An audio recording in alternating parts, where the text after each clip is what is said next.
Olá, pessoal. Boa tarde a todos. Sejam todos bem-vindos a esse encontro.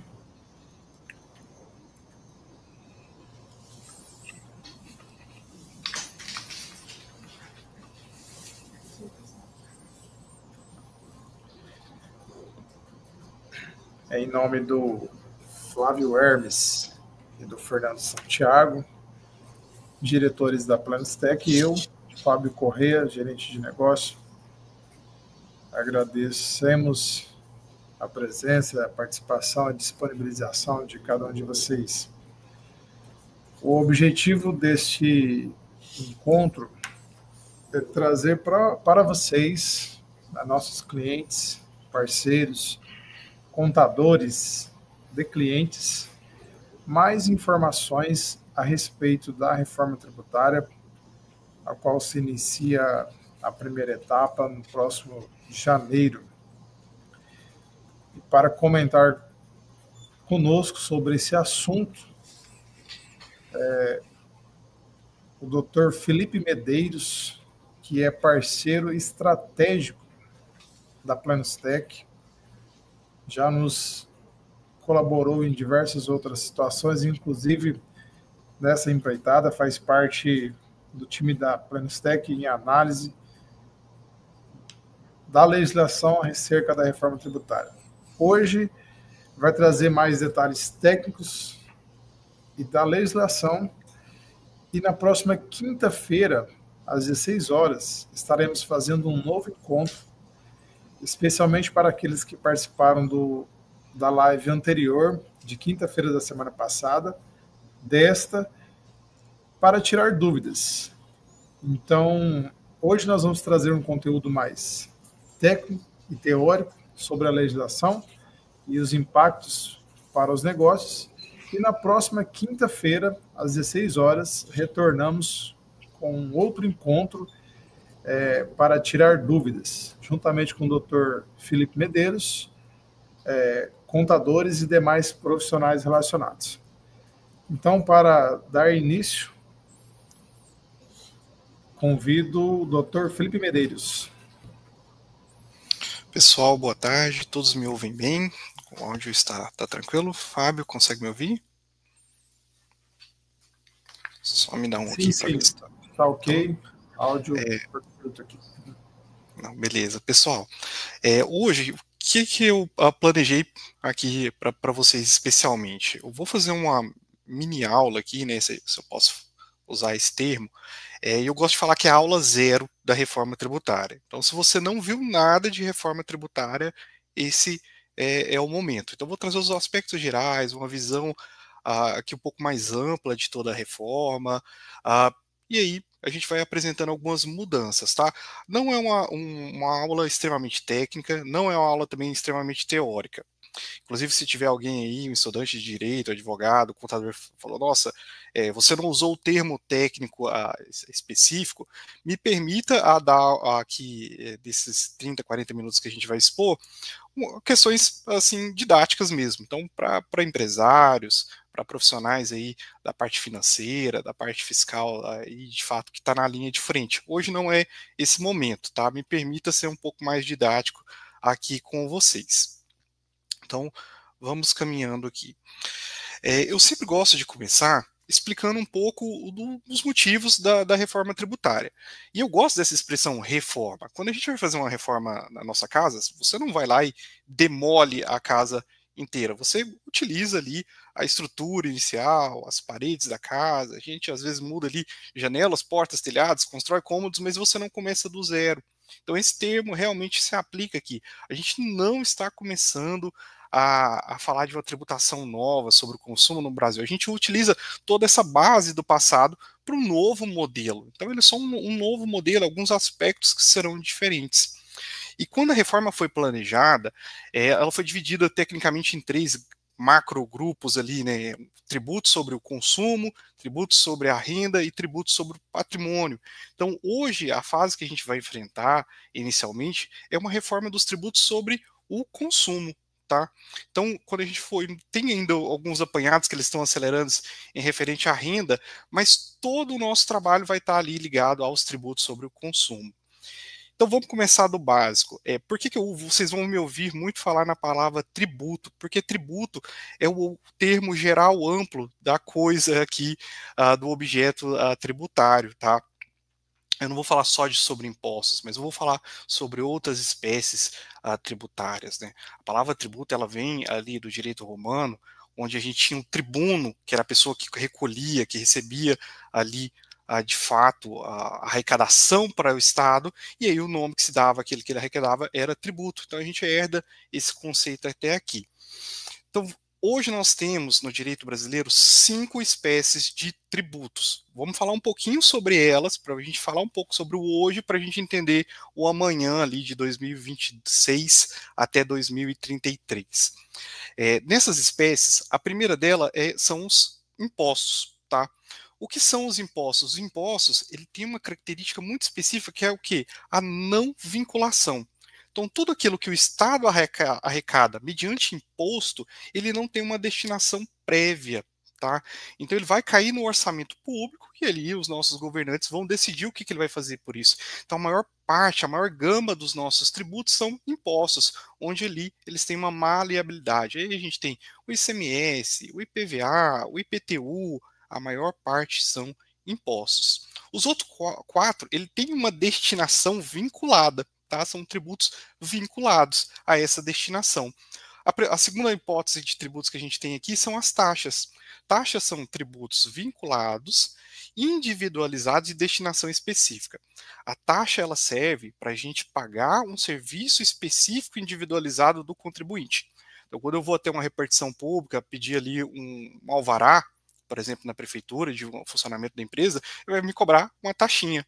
Essa taxinha, ele é um serviço divisível e com valor, tecnicamente, para aquele pagamento daquele serviço. Então, se ele me cobra uma taxa de R$ 100, o poder público está me cobrando um serviço que custou para ele R$ 100, tá? A taxa ela não pode nem ser cobrada num valor a maior, diferente dos impostos, que ele arrecada por arrecadar, que vai ser pago ali para, de fato, funcionar o Estado brasileiro.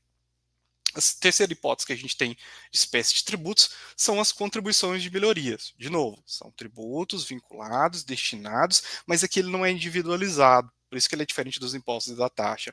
A contribuição de melhoria ela é sempre destinada para uma obra pública. A construção de uma praça, a construção de uma melhoria ali do saneamento de uma região específica, e ela vai ser destinada àqueles contribuintes que vão ser beneficiados de uma obra pública. Vou pegar o exemplo da praça. Se a prefeitura constrói uma praça, ela pode instituir a contribuição de melhoria, que vai pagar são os contribuintes que vão viver ali em torno da praça. Por quê? Seu imóvel vai valorizar. Então eu posso pegar parte desse custo e dividir entre vocês. Mas eu não pego aquele valor específico. Pode ser que alguém vai usar a praça ou não. Então ela é diferente da taxa em relação a isso. O quarto, a espécie tributária que a gente tem, são as contribuições especiais. Contribuições sociais, contribuições de intervenção em domínio público. As contribuições, elas têm uma destinação específica que é de fato financiar a Seguridade Social. Então elas vão para o SUS, elas vão ali para a parte da Previdência, que suga bastante parte aí das nossas contribuições especiais. Então ela não está vinculada a um serviço específico, ela não está vinculada a uma obra pública, mas ela está vinculada a uma caixinha específica ali do orçamento público, que é a Seguridade Social. E ela também é parte aqui dos tributos sobre o consumo. Então os tributos sobre o consumo são os impostos, o imposto de o ICMS, o ISS sobre serviços e o PIS e a COFINS, que é uma contribuição especial. Daqui a pouco a gente vai falar sobre ela. E a quinta espécie de tributos que a gente tem é o empréstimo compulsório. O empréstimo compulsório é um tributo destinado, não vinculado, não divisível específico, e ele tem uma diferença dos outros 4, que é o quê? Uma restituição. O governo pode instituir um empréstimo, ou seja, todo mundo vai pagar esse tributo, só que ele tem que te devolver. Muito raro, quase nunca utilizado, porque o governo não gosta de restituir tributo. Então, ele não gosta de fazer também empréstimo compulsório.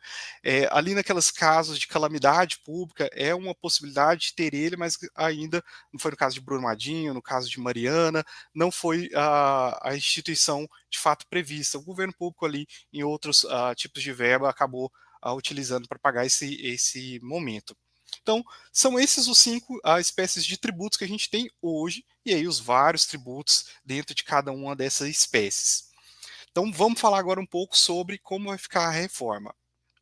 Na reforma, hoje a gente vai pegar um modelo que já é o mais utilizado no mundo, uma base europeia, que é o IVA, o Imposto sobre o Valor Agregado. Só que no Brasil nada é simples, né? Então a gente pega um modelo europeu e a gente dá aqui uma tropicalizada nele, que é o que? Eu vou partir esse IVA em duas fases, tá? Que a gente vai chamar de tributos gêmeos. Tudo que eu falar para um, vale para o outro também. Eu vou pegar o meu ICMS, que é o meu imposto sobre a comercialização, o meu ISS e vou transformar ele num IBS, um imposto básico. E eu vou pegar as minhas contribuições do consumo, que era o PIS e a COFINS, e vou transformar ela no quê? Numa CBS, uma contribuição básica. Então, se você entendeu ali a diferença de imposto para contribuição, você vai entender por que eu estou partindo o IVA em dois, num imposto básico e numa contribuição básica. Tá? Então eu vou pegar, são tributos gêmeos, o que vale para um, vale para o outro, mas eles estão repartidos por uma questão que eu preciso, de fato, respeitar a norma constitucional prévia, que era o quê? A destinação das contribuições, que ia lá para a Seguridade. Então eu vou ter que pegar o que seria da parte do PIS/COFINS, agora a CBS, e manter a mesma destinação. Por quê? Senão eu vou parar o SUS, senão eu vou parar a Previdência. Tá? E o que era de parte de ICMS, que já eram impostos que eu tinha uma receita livre, eu vou manter ainda livre na IBS.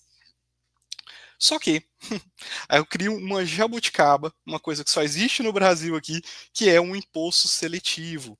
Eu aproveito essa união, a unificação e novo modelo tributário, e eu criei também um imposto novo, que é um imposto que a gente deu um apelido para ele, que é imposto do pecado, que seria para incidir sobre operações também nocivas ali à saúde humana, tá? O que oneraria a minha máquina pública na hipótese aqui, né, no nosso mundo hipotético, mas se cria ele também. Então eu tenho, a partir de 2027, o imposto seletivo e uma contribuição básica. O IBS, a gente vai ver lá no momento final dessa aula, que a regra de transição dele começa a valer em 2029 até 2032, para uma efetivação plena em 2023. Então vamos aqui falar um pouquinho sobre a diferença básica entre o IBS e CBS, a lógica da reforma toda, como um contexto amplo aqui, e o que a gente está trazendo de diferença de ICMS, ISS, PIS e COFINS. A primeira coisa diferente quando eu unifico ICMS e ISS é que eu crio uma competência compartilhada entre os entes federativos. Quando a gente está falando lá de PIS/COFINS, que é federal, eu vou manter uma CBS federal e impor um imposto seletivo também federal. Ok, a gente está falando aqui da caixinha da União. Mas quando eu trago ICMS, que é estadual, e ISS, que é municipal, para dentro do mesmo contexto, então eu vou ter que trazer esses dois caras, o Estado e o município, também para trabalharem juntos, porque agora a arrecadação deles vai ficar unificada. Felipe, como que a gente vai fazer isso aqui funcionar? Eu vou utilizar uma mecânica que a gente já tem lá no Simples. Eu trago um comitê gestor para administrar esse tributo e depois a gente entender como que a gente vai fazer o repasse. O comitê gestor ele está sendo instituído, ele já vai começar a funcionar a partir do próximo ano e é ele que vai fazer a normativa de todo o funcionamento de IBS e CBS. Lembra lá no começo que eu falei que são tributos gêmeos, o que vale para um vale para outro? Então, o comitê gestor do IBS também estará normatizando as regras da CBS. Vamos lá. Se eles são tributos gêmeos, a regra de um vale para o outro, eu estou falando que toda a base, toda a regra matriz de incidência tributária, tudo que seria ali a base de cálculo, as alíquotas, também são unificadas. Eu posso ter algumas diferenças? Posso, mas a regra, ela passa a ser uma regra unificada para território nacional. Então, eu estou substituindo o ICMS, o ISS por uma IBS e um PIS e ECOFINS e o IPI, parte do IPI, pela CBS.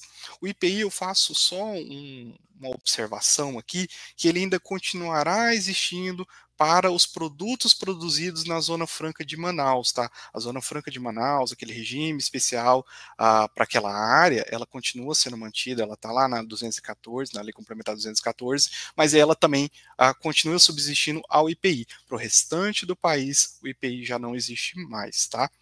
Eu tenho uma gestão e arrecadação unificada ali pelo Comitê Gestor Nacional, evitando aquelas múltiplas obrigações acessórias, então eu não tenho mais uma legislação de imposto por estado sobre o comércio. Agora eu tenho uma legislação de fato nacional, uma legislação que vai funcionar para todo mundo, mas eu tenho uma alíquota diferenciada por estado e por município, tá?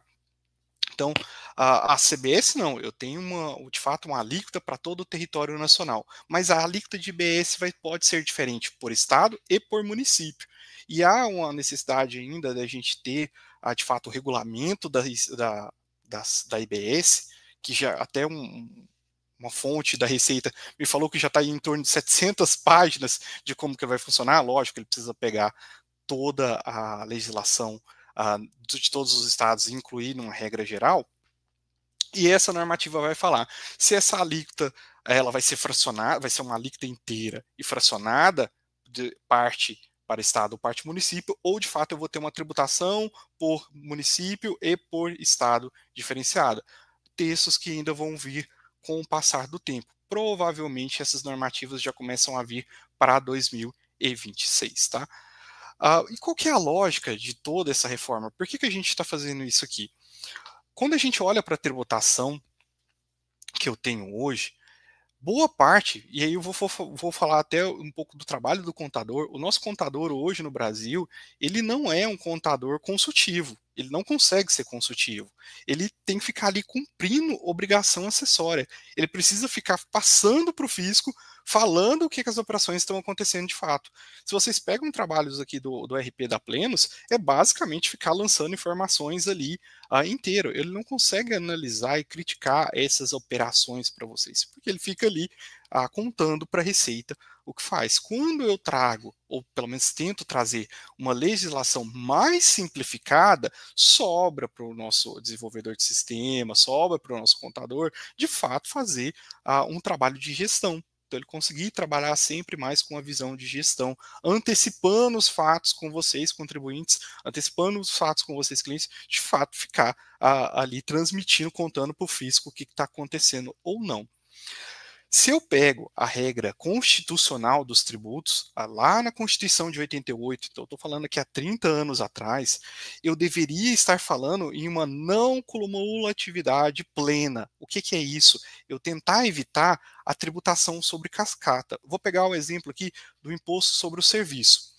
Se eu presto o serviço para um outro prestador de serviço, eu vou incidir meus tributos na minha nota. O outro prestador de serviço não vai aproveitar de nada disso. Sobre o serviço dele também vai ser incidido os tributos. Vou pegar o meu exemplo. Se eu emito uma nota para a Plenos, eu tenho uma tributação de 15%. Se a Plenos emite uma nota para vocês de prestação de serviço, também há uma incidência de um imposto de 15%. Vocês percebem que a tributação está sendo em cascata?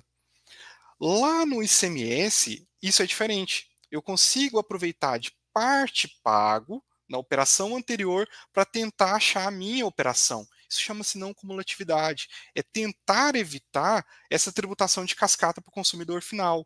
Qual é a base inicial da reforma? É trazer uma não cumulatividade no imposto básico e na contribuição básica. Para o quê? Evitar a tributação em cascata, evitar o encarecimento dos produtos e serviços para o consumidor final. Tá? Esse é um dos princípios básicos da reforma. O segundo princípio básico da reforma é o do destino. Hoje a gente tem uma tributação, principalmente sobre o comércio, vinculada a onde está saindo a mercadoria. Então eu tenho uma concentração muito grande de tributos em alguns estados. E aqui vou apontar o dedo para a região sudeste, aqui São Paulo, Minas, onde detém a maior parte das indústrias, ela também detém a maior parte da arrecadação. Mas eu tenho outros estados onde eu tenho o consumo muito grande e a produção muito baixa. Então esses produtos eles saem de São Paulo, saem do Sudeste para outras áreas, e nesses estados a arrecadação é mínima. Então a reforma tributária ela inverte o jogo. A tributação agora fica vinculada ao destino, aonde o consumo está ligado. Isso vai tentar fazer o quê? Pelo menos a arrecadação dos estados ficarem de maneira um pouco mais uniforme. Estados mais populosos ainda terão uma arrecadação maior, estados menos populosos uma arrecadação menor, mas tende a dar um pouco mais de fair play nesse jogo tributário de arrecadação. Outra lógica que a reforma é um dos grandes pilares também que ela faz é o que? Tirar a tributação de que hoje é calculada que a gente vai chamar de por dentro para uma outra mecânica que é por fora. Vou pegar aqui um exemplo para vocês. É muito difícil vocês conseguirem calcular o ICMS que está destacado na nota. Por quê? Sua base de cálculo do ICMS é o preço do produto, o frete, outros incidentes e o próprio ICMS. Então, quando eu pego uma alíquota nominal, vou pegar o exemplo aqui de Mato Grosso, 17%, se você pega o valor do produto vezes 17%, você não chega no valor do ICMS, porque esse cálculo está por dentro, você não consegue ver. O consumidor olha na nota fiscal e não consegue chegar na tributação. Na lógica da reforma, IBS e ICBS, eles serão por fora. Ou seja, eu pego a minha base de cálculo, jogo a alíquota de fato do produto e vou conseguir encontrar o valor de destaque, o valor da operação que está naquela nota fiscal. Então ela traz transparência.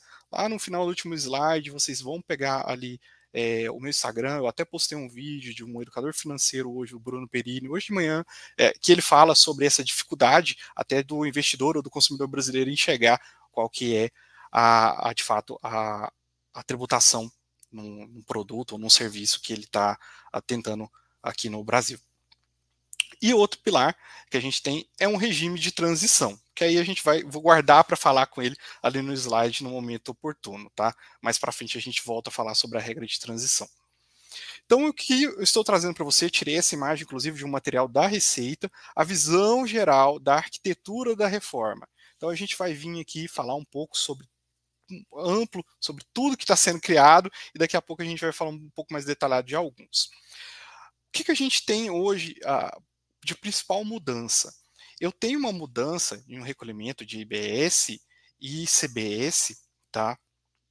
Que vai estar saindo hoje da minha operação fiscal para minha operação financeira. E aí, isso até eu falei com o Correia. Lá na frente a gente pode fazer uma live só sobre o impacto financeiro. Tinha falado com o Santiago também. Vamos fazer uma live só sobre o impacto financeiro para a gente falar, trazer fluxo de caixa, trazer DRE aqui para mostrar para vocês. Porque olhe como que essa mecânica de não cumulatividade plena de IBS e CBS vai funcionar. Ela é uma mecânica que vai estar vinculada ao crédito efetivamente pago, tá? O slide está voltando aqui, mas vamos tentar seguir. Tentem prestar atenção aqui comigo. Eu, contribuinte, varejista, sou um supermercado, sou uma padaria, sou ali uma farmácia, uma loja de peças, eu só vou me creditar daquele produto que eu estou comprando se o meu fornecedor, na operação anterior, efetivamente tiver pago o imposto dele. Olha que estranho. Hoje eu tenho um creditamento, uma não cumulatividade vinculada à operação fiscal.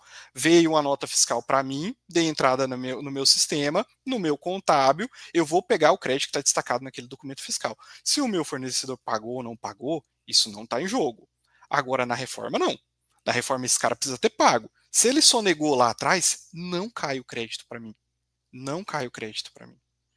E você que vende, compra mercadoria, pede um prazo para o seu fornecedor de 30, 60, 90 dias. Indústria de calçado pega de 180 dias para pagar a nota que ele está comprando. Ou seja, eu compro, eu vendo e lá na frente que eu vou pagar essa nota da mercadoria que eu comprei. Como que o meu fornecedor vai pagar o tributo dele? Como que eu vou me creditar? Imagine que eu comprei um produto de uma indústria que não está pagando nada, está sonegando tudo, não está pagando nenhuma guia, um devedor contumaz ali. Eu não pego crédito disso. Então eu vou tomar aqui em Mato Grosso, se o produto for tributado, vou pegar um exemplo do calçado, de uma loja de calçados, você vai pagar os 17% sozinho na saída. Sozinho, sem crédito. Isso muda muito o jogo. muda muito aqui como funciona. O que eu tenho ali de inovação? Eu tenho uma calculadora de tributos, isso está disponível para vocês. Vocês podem simular uma operação, ou pelo menos ali a incidência dessa operação lá no site da Receita. Pode jogar no Google aí calculadora, ela está válida, qualquer um pode ter. Você tem também disponível a todo mundo transparente um motor de regras, como que vai ficar ali as operações, o que vai mudar no seu documento fiscal, validar esse documento fiscal. A Pleno já está trabalhando nisso, isso já vai estar pronto para vocês também. Mas se vocês quiserem consultar lá no site da Receita, o motor de regras está válido lá para vocês, tá? A gente tem também uma mecânica que a gente vai falar aqui que vai ser fantástica, que chama-se Split Payment. Odeio termos em inglês, acho que isso deixa muito difícil na cabeça de qualquer pessoa entender, mas o que é? É uma antecipação do tributo pelo operador ali de pagamentos. O que isso vai acontecer, Felipe? Suponhamos que você eu chego no mercado ou na sua loja e compre R$100, passo na maquininha. Da sua operação, você está no Simples Nacional, tem uma carga efetiva aí de 10%. Passei ali R$100 no caixa. Daqui uns 48 horas aí, ou 30 dias, dependendo da operação financeira, vai cair para vocês R$90. Por quê? 10, a operadora de cartão de crédito vai ter depositado lá para a Receita como seu tributo. Você vai recolher lá na maquininha antecipado. Isso vai acontecer com os boletos, isso vai acontecer com operações em dinheiro, você vai ter que também declarar. É outro tema que daria só uma live específica só sobre split payment. E eu tenho um slide também ali para demonstrar ele mais na frente. Deixa eu responder aqui uma pergunta. Tu acredita na redução para o pagador de impostos? Tem um material que eu acho ele fantástico. Você pode ir lá, que são perguntas e respostas sobre a reforma tributária pela Receita Federal. Joga no Google, perguntas e respostas da reforma tributária. Ele vai falar que um dos princípios norteadores da reforma tributária era o não aumento de carga tributária. Não aumento de carga tributária. Ou seja, a reforma foi pensada para não aumentar a carga tributária. Deixa eu voltar aqui no slide para quem não prestou atenção. Eu tenho ICMS e ISS juntos, PIS e COFINS juntos, mas eu criei um imposto seletivo. Se eu criei um novo imposto seletivo, como que a carga não vai aumentar? Aí se vocês forem lá na Lei Complementar 214, eu acho que a maior parte aqui é varejista, pequenas lojas, comércio, supermercado, você vai ver assim, ó, tabela, eu acho que é a número 7, se não me falha a memória, anexo número 7 da Lei Complementar, incidência do imposto seletivo. Se eu errei o anexo, me perdoe, mas está lá, incidência do imposto seletivo. Vai incidir sobre a produção de carros, sobre cigarros, sobre bebidas alcoólicas, sobre refrigerantes. Meus caros, eu presto consultoria para muitos supermercados. Bebida alcoólica e refrigerante é boa parte da venda de um supermercado. Se eu falar que vai aumentar 1% do tributo de bebida alcoólica e refrigerante, eu aumentei boa parte da carga tributária do supermercado. O imposto seletivo ele vai ser cobrado lá na indústria, tá? E já vinha recolhido para todas as operações. Então, se você não produz esse tipo de produto, ótimo, vai vir um destaque ali e o imposto já recolhido ali na nota, tá? Até aqui, pessoal, tudo tranquilo, tô indo rápido, tô indo devagar, podem fazer comentários aqui, eu tento responder aqui, eu tô vendo eles aqui no meu lado, tá? Então, vamos aqui, inovações da reforma tributária. A gente tem um portal da reforma, então todas as mudanças estão ali no mesmo link, ali no portal da Receita, é só procurar no Google que você vai ter acesso a ele também. Existe uma mecânica de devolução, tá? Existem operações onde o split payment ele vai ter uma retenção que talvez seja maior. Você tem um split na operação financeira de uma operação que seria isenta ou não tributada. Então tem uma mecânica da Receita devolver. E ela promete devolver em até 60 dias, tá? Se tá no papel. Se vai acontecer na prática, eu não sei, mas está lá que as restituições acontecerão em até 60 dias. Existe também uma mecânica de cashback. Olha de novo o termo em inglês aqui para complicar a vida da gente. Mas aquele consumidor final que tem o cadastro único, que recebe aqueles programas do governo, ele vai ter uma devolução, um cashback, um créditozinho sobre o tributo que ele paga nas contas de consumo. Então a Receita vai estar controlando ali, provavelmente pelo CPF vinculado na nota. Isso obriga também a gente a fazer todas as declarações de nota aqui na parte do varejo, tá? Para que ele receba parte do tributo. E esse tributo, esse cashback que ele está recebendo em parte, ele vai utilizar nos programas sociais. Então, quanto mais essa família de baixa renda consome, mais ela consegue ter ali um pouquinho ali de mais de programa social de volta para ela, tá? A gente tem um pagamento num documento único, tá? E aí uma apuração assistida. A apuração assistida, deixa eu ver se eu até ler o próximo tópico aqui da nossa aula, então vamos aqui falar um pouquinho sobre a apuração assistida, o terror dos contadores, porque a nossa operação fiscal hiper complexa agora ela vai ser reduzida. Qual que é o trabalho aqui da Plenos e como que ela vai estar ajudando vocês aqui na reforma tributária? Olha como que vai ficar a mecânica. Eu cheguei ali na sua loja, fiz uma compra de R$100, tá? O RP da Plenos vai lá emitir o documento fiscal. Isso vai me sair o cupom. Hoje essa nota fiscal ela é transmitida para o sistema da Receita. O sistema da Receita dá OK no documento fiscal e o cupomzinho sai ali na impressora. Beleza? Essa é a mecânica. Agora, ela não vai ser simples. Na hora que eu fizer essa compra, o RP vai comunicar isso para o motor de regras. O motor de regras tem que validar e falar: toda a operação fiscal está certo. Estou vendo os códigos, estou vendo se esse produto é tributado ou não é tributado. Estou vendo aqui se as regras que você colocou são regras válidas e existentes. Na hora que ele dá o OK, ele vai converter isso num ROC, um registro de operação comercial. Vou desmistificar isso aqui. Quando saiu o cupomzinho do XML lá na maquininha, eu, Receita Federal, fiquei com a cópia dele. Uma cópia resumida, mas eu fiquei com a cópia dele dentro do meu T-Rex, que é o mega computador da Receita ali. Então eu fiquei já com a cópia. Eu sei tudo que vocês vão vender. A Receita vai ter cópia de todos os documentos fiscais. Então todas as operações que saírem ali, ela tem uma cópia. Só que você comprou da indústria, você comprou do distribuidor, certo? Então eu também tenho a cópia deles. E eu sei para quem ele vendeu. Eu sei que ele vendeu para você. Se eu sei o quanto você comprou e se eu sei o quanto você vendeu, eu sei o quanto você tem de imposto a pagar. Então o seu contador agora ele vai entrar no portal da apuração assistida, e ele vai ter quase que como um extrato bancário seus créditos e seus débitos e o valor do imposto a pagar no final do mês ou o valor da restituição. Ele vai ter um botão para apertar para emitir a guia. Inclusive a guia já vai sair unificada pela apuração assistida. Eu já vou saber o que você teve de split, o quanto foi retido, tá? Nas operações lá de cartão, nas operações de boleto, eu já vou ter tudo aqui, já vou descontar também e você só paga o residual. Pessoal, a apuração assistida muda muito a dinâmica contábil fiscal, tá? Muda muito. Então, aquele contador que ficava ali fazendo SPED CMS, DAP, GIA, SPED contribuições, ele só tem a apuração assistida para fazer, tá?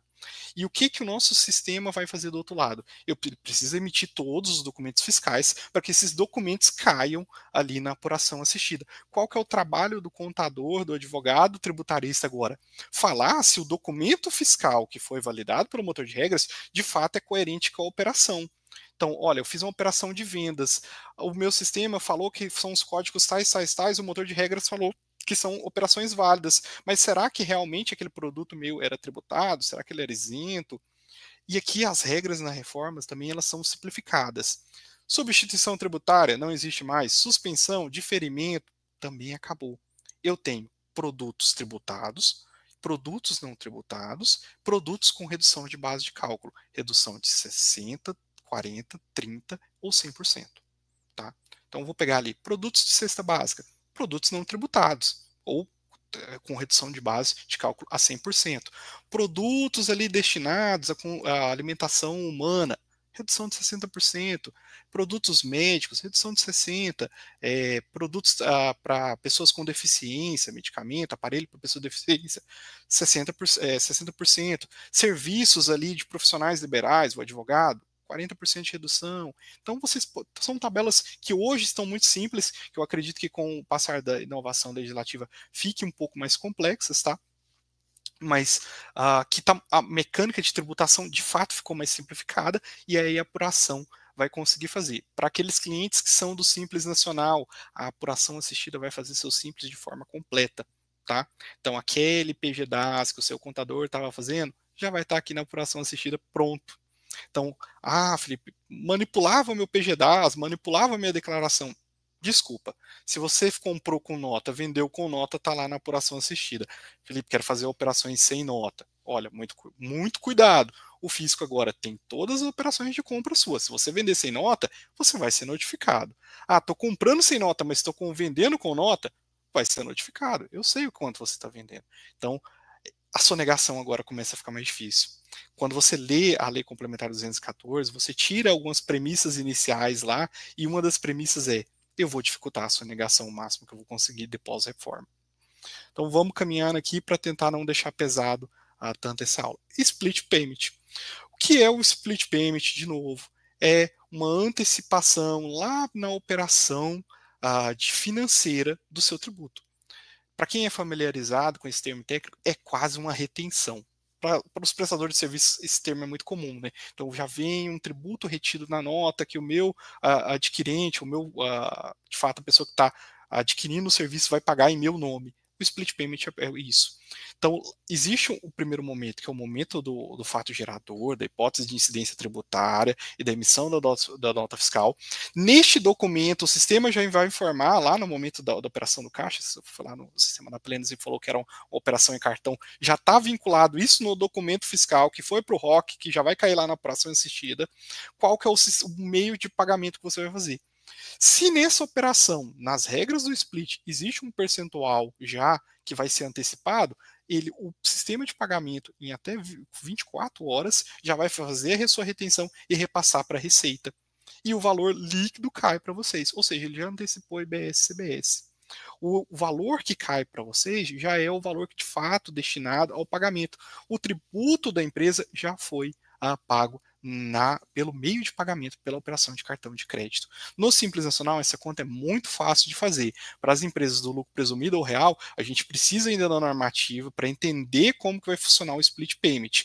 E spoiler, que eu tive até ontem essa notícia, é possível que o split payment já venha para 2027. Então, daqui um ano e uns mesinhos, a gente já tem um split payment funcionando de forma de teste, tá? Opcional, não vai ser obrigatória, mas o split passa a valer a 2029. Então, chegamos aqui à nossa última parte, que é essa regra de transição. Nossa, Felipe, você me deu N informações aqui, é tanta coisa. Será que o Brasil vai conseguir fazer? Meu amigo, já está fazendo. Então, aquele tinha os incrédulos ali, né, da reforma tributária, achava que ela não vinha. A reforma está aí, e essa é o nosso cronograma, tá? E eu acompanho as lives da Receita, já acompanho aulas com auditores e tudo mais. A Receita não vai parar, não vai tentar sair desse cronograma, tá? Eu dificilmente acredito que vai sair disso. Para 2026, o que muda, tá? Dia 5 de janeiro, você é obrigado a fazer o documento fiscal, a sua nota fiscal, já com os campos de IBS e CBS, numa alíquota somada dos dois de 1%. Sem recolhimento, sem recolhimento. O documento fiscal, ele já vai ter que ser correto, tá? Então, o documento fiscal ali do comércio, ele já tem que sair com os campos, mas você não vai pagar IBS e CBS. 2026, eu só quero o documento fiscal, eu, Receita, vou olhar essa volumetria de dados para contar as alíquotas efetivas dos tributos, e aí, nos próximos anos, a gente começa a ter. Para 2027, morre o PIS e COFINS e nasce a CBS e o imposto seletivo. Então, 1º de janeiro de 2027, então pula 2026, que é o nosso período de teste, nosso período de adaptação, o período que vocês vão estar aí trabalhando com a automação dos sistemas, para no próximo ano, 2027, eu não tenho mais PIS e COFINS. Poxa, Felipe, por quê? Porque o PIS e COFINS é federal, é mais fácil fazer essa mudança. Então aqui eu já não tenho mais SPED de contribuições aqui, a gente já provavelmente vai ter a apuração assistida funcionando para ele, eu vou ter uma declaração que é a confirmação da apuração assistida, que vai chamar DFE, que vai ser um relatório muito simples para a gente fazer lá no portal, e eu tenho um imposto seletivo para a indústria desses produtos, tá? Então, para aqueles que têm, de fato, o imposto seletivo, tem mais esse imposto a pagar. 2028 não acontece nada, 2029 até 2032, eu tenho a implantação da IBS.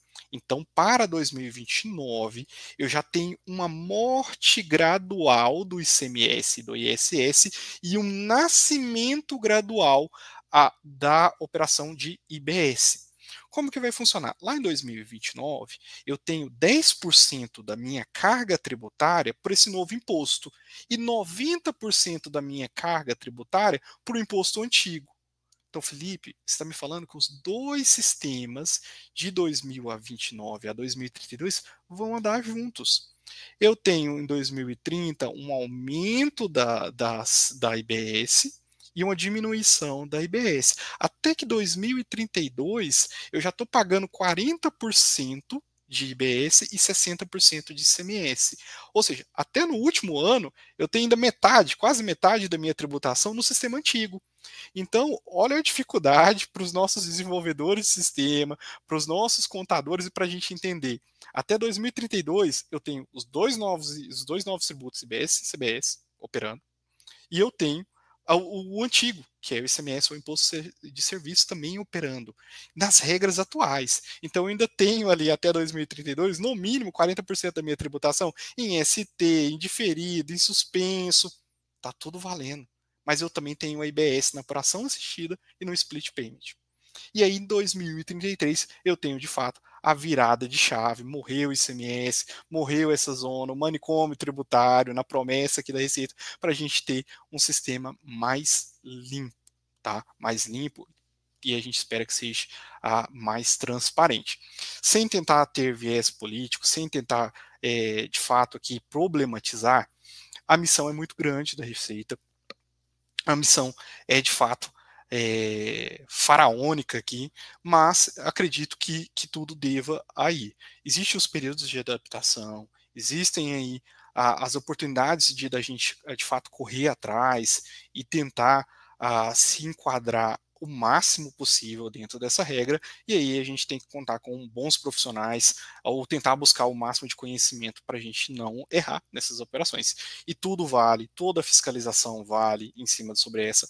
Sobre os novos tributos, a Receita já emitiu uma orientação falando que nos primeiros anos, ou provavelmente entre 2026 e 2027, ela vai ter um caráter educativo. Então, ou seja, ela não vai estar querendo multar, as multas só serão no caso de falta de documento fiscal, tá? Sem os devidos destaques. Então, contem aí com a Plenos para janeiro. Aquele cliente aí que talvez está aí, né?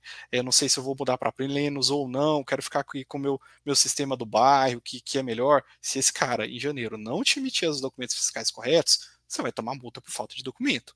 Mas aquele que emitiu, mas eu não sei, Felipe, se eu estou com uma tributação devida ou não, pode ter alguma coisa aqui que eu faça nela, saiba que a fiscalização será educativa. Você deve tomar uma notificação para fazer as correções, ter a oportunidade de fazer a correção sem a multa, tá? Deixa eu responder aqui a pergunta do Vinícius. No split payment para empresas de apuração normal, débito e crédito, como ficam os valores retidos sobre as vendas quando se tem crédito sobre compras? A Receita irá devolver o valor do crédito? Vamos lá, IBS e CBS, se eu entendi a sua pergunta, Vinícius, me permite aqui, é tudo não cumulativo. Então, nas suas compras você faz crédito, na sua venda você faz débito. O que vai ser o percentual de split? Que eu ainda não tenho a normativa para te responder, tá? Não é falha minha. Brigue com o nosso comitê que ainda vai começar a trabalhar. Eu vou ter que falar para você, Vinícius, para sua empresa, qual será o percentual de split. O que eu vou pegar? Eu vou pegar mais ou menos o seu tipo de negócio, eu vou estudar a volumetria de operação, de carga tributária, o quanto mais ou menos já se paga no seu segmento e tentar te informar uma alíquota que seja mais ou menos a sua carga efetiva de tributos. Felipe, eu acredito que o split ele deva responder 80% da sua carga efetiva de tributos. Vou pegar um exemplo aqui didático. Vamos falar que a tributação de ICMS e de IBS, do futuro IBS, para supermercado seja em torno de 10%. Só para fins didáticos aqui, tá, pessoal? Então, eu no split vou lá e te falo que é 8%. Eu vou lá e já tomo 8% antecipado, e aí na sua operação você vai ter 2 a pagar. Se o split ele corresponder a mais do que você ter na operação assistida, você ficou credor, né? Você ficou com saldo positivo ali, aí a Receita tem até 60 dias para te fazer a devolução. beleza? Em conta do valor que foi antecipado a maior. E aí a gente espera que o sistema, de fato, esteja funcionando. De novo, o problema aqui da apuração assistida, e essa é uma das grandes críticas que a gente está vendo na prática, vamos supor que você tem uma loja e você faça uma compra de mercadoria para vender na sua loja, para que vai para revenda, no último dia do mês. No último dia do mês. Então, o outro camarada, o seu fornecedor, ele tem que pagar a guia dele para cair o que seria o seu crédito na apuração assistida. Se ele não pagou, ou se não deu tempo nem do processamento, você vai virar a apuração do outro mês sem esse crédito. Ou seja, esse crédito cai na outra apuração, na apuração que talvez você já até vendeu o produto. Então, é este descasamento do crédito que agora é físico, é crédito real, do crédito que a gente tinha como financeiro do documento fiscal, que vai comprometer o caixa. Mais uma pergunta aqui do Vinícius. A Receita Federal já tem alguma metodologia para fiscalizar, controlar as vendas efetuadas com a forma de pagamento em dinheiro? Simples. Ela obrigou o seu sistema agora a falar qual que é a operação financeira que está vinculada naquela venda. Então, se você vai lá no seu documento fiscal, tem um campo agora para falar se for uma venda em cartão, se for uma venda no boleto, se for uma venda em dinheiro. Então, ela já sabe agora qual que é a operação. E aí, agora eu vou lá e imponho também a operação ao sistema de pagamento, no caso das operações de crédito e dos bancos, a fazer um split. Então, ele também tem que me comunicar qual que é a movimentação, tá? Então, na reforma, ficou tudo amarrado na apuração assistida e no split payment. Eu já sei de quem você compra, eu sei o quanto que você compra, eu sei de quem que você está comprando, para que você está comprando, eu sei para quem o quanto você está vendendo, para quem você está vendendo e, no fato, qual que é o imposto que você está me devendo. Isso se eu já não peguei ele antecipado no split, tá? Então, pós-reforma, sonegação vai ter que ser a sonegação já era uma arte, agora eu vou magia. Porque vai ser muito, muito complexo você sair desse arranjo tributário novo. Pessoal, se tenham perguntas, esse é o momento, porque a gente está caminhando aqui já, pelo menos da minha explicação, eu já encerro aqui. E Felipe, assim como lhe convido, né, para a próxima quinta-feira, às 16 horas, convido todos que estão aqui participando conosco, vamos fazer um encontro apenas para tirar dúvidas. Então, quem participou no encontro anterior, neste encontro, para a gente não se alongar, não se estender, pode retornar na próxima quinta-feira, acompanha nós nesse canal ou os nossos outros canais que vamos divulgar em qual link. E aí, neste sim, viu, Vinícius? A gente segue para tirar dúvidas, seja do empresário, do gestor, ou até de contador parceiro, contador de clientes nossos, e outros interessados, tá bem?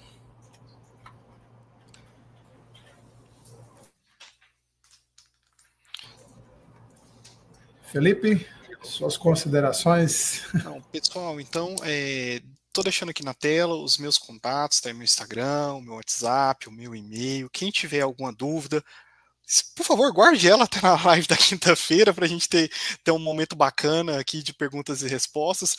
Mas não, Felipe, eu preciso de ajuda. Cara, estou preocupado, quero simular os efeitos da reforma tributária, eu preciso de ter um parceiro comigo nesse momento. Só entrar em contato comigo, eu estou à disposição. Me desculpa, o tempo era curto. A reforma tributária é gigantesca, não dá para a gente resumir uma live de 40 minutos. Provavelmente a gente vai fazer uma série de outras lives aqui, então participem, até para a gente ter sucesso nessa e vir com outras. Além disso, lá na reforma tributária a gente tem inovação para quem trabalha com aluguel, que daria outro tema. A gente tem muita inovação na parte do agro, tá? Tanto para gado, para sementes, para alimentos. Na construção civil nem se fala, então, a dinâmica muda muito, tá? E aí, a gente provavelmente volta em outros momentos para tentar tirar essas dúvidas. De novo, meus contatos estão aí, estou aberto, estou à disposição. Os meninos também aqui da Plenos, todos têm contato também. O time está bem preparado para tentar ajudar vocês, tá? Fico à disposição. E muito obrigado para quem tirou um momento aí, num final de tarde de uma sexta-feira aí, pós-feriado, para estar aqui e vir falar de reforma tributária. Não é fácil, eu sei que o tema é chato, mas vamos esforçar, porque realmente todo mundo precisa ter conhecimento para enfrentar aí a transição. Felipe, mais uma vez, em nome da Plenos, juntamente com o Flávio Hermes e o Fernando Santiago, agradecemos a sua disposição esse conteúdo valiosíssimo, embora em pouco tempo. Acredito que foi o melhor conteúdo que consegui assimilar sobre a reforma até agora, muito bem resumido, e show de bola mesmo, muito obrigado. Estivemos aqui até 62 pessoas, se não me engano. Esperamos que tenha, acredito que trouxe informações valiosíssimas para quem esteve por aqui. Nos encontramos então na próxima quinta-feira, às 16 horas. Pessoal, então, até quinta-feira. Abraço a todos. Até a Até mais, próxima. tchau, tchau.